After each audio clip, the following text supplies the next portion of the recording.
Bonjour à tous. Nous allons continuer notre présentation sur le modèle intitulé statistique descriptive. Et nous allons entamer la troisième partie qui sera consacrée aux mesures de dispersion. Et il faut noter que ces mesures de dispersion, c'est des paramètres qui mesurent comment les données s'éparpillent, si on peut le dire, ou s'écartent autour de la moyenne. Donc nous avons la variance, le quart type, et aussi nous avons l'étendue. Les mesures de respiration, c'est notre aussi sous-domaine de la statistique descriptive. Il indique comment les données s'écartent autour de la moyenne.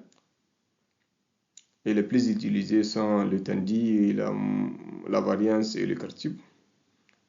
L'étendue, c'est la différence entre la valeur la plus grande et la plus petite valeur de la distribution des données.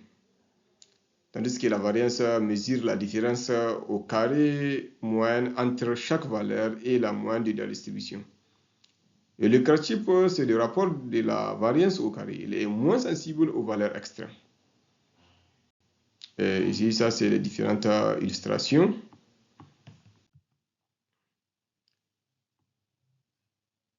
Ici, ça, c'est les différentes formules auxquelles on peut utiliser pour calculer la variance, le tendu et le quart type.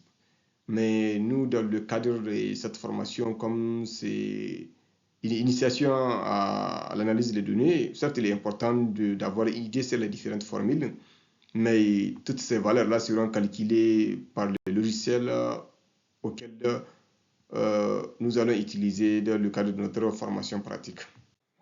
Les formes de distribution de données. Les formes de distribution de données décrivent comment les valeurs sont réparties dans un ensemble de données collectées. Elles permettent de visualiser la tendance centrale, c'est-à-dire comment les données se concentrent autour de la moyenne. Et elles aussi permettent de visualiser la dispersion des données, c'est-à-dire comment les données s'écartent autour de la moyenne. Nous allons voir les types de formes de distribution de données. Nous avons deux types de formes de distribution de données. Nous avons la symétrie et l'aplacement. L'analyse de la distribution permet de mieux comprendre les données et de choisir les méthodes statistiques appropriées. La symétrie et l'aplacement sont des indicateurs clés pour évaluer la forme et les caractéristiques d'une distribution. Nous allons voir ça plus en détail.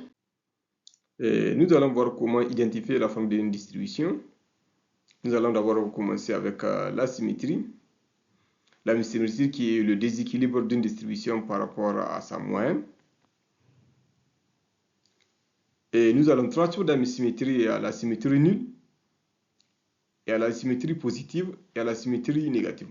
Et la symétrie nulle, elle correspond à une distribution symétrique où la moyenne, la médiane et le mode coïncident, c'est-à-dire égale à 0. Donc, correspond à la loi normale, où la moyenne et le mode et la médiane égale à 0. Et la symétrie positive indique une queue à droite, où la moyenne est supérieure à la médiane est supérieure au mode.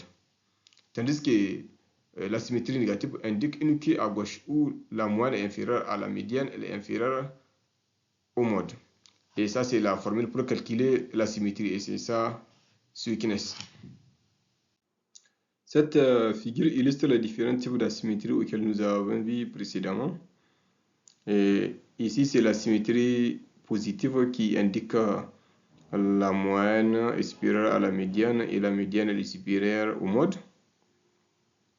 Et ici, c'est la symétrie nulle qui indique que les données suivent une loi normale quand la moyenne, la médiane et le mode sont égales à 0.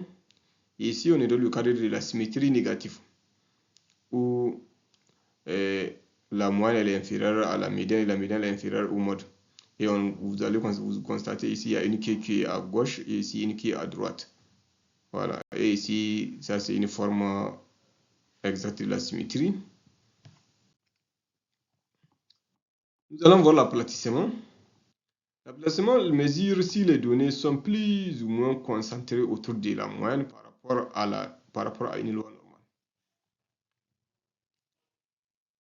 Et l'aplatissement qui est égal à 3, quand l'aplatissement est égal à 3, on parle de distribution mésocartique. L'aplatissement similaire à la loi normale.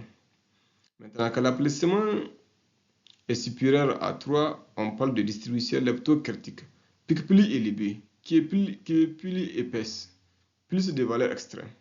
Maintenant, quand l'aplatissement est inférieur à 3,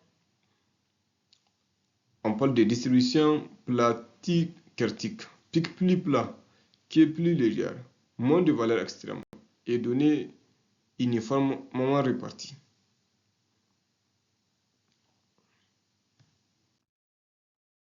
Cette figure illustre les différents types d'aplatissement. Ici, on parle d'aplatissement mésokartique lorsque les données suivent une loi normale. Ça ici. Et maintenant, on a l'aplatissement leptokartique lorsque l'aplatissement est supérieur à 3, elle est positive. Et platykartique lorsque l'aplatissement est inférieur à 3, elle est négative. Et ça, c'est la formule pour calculer l'aplatissement. Maintenant, nous allons voir un autre sous-domaine, si on peut le dire, de la statistique distributive, qui est la représentation graphique des données. Les graphiques permettent de visualiser et interpréter facilement les données statistiques. Ils offrent une vue d'ensemble rapide des informations collectées.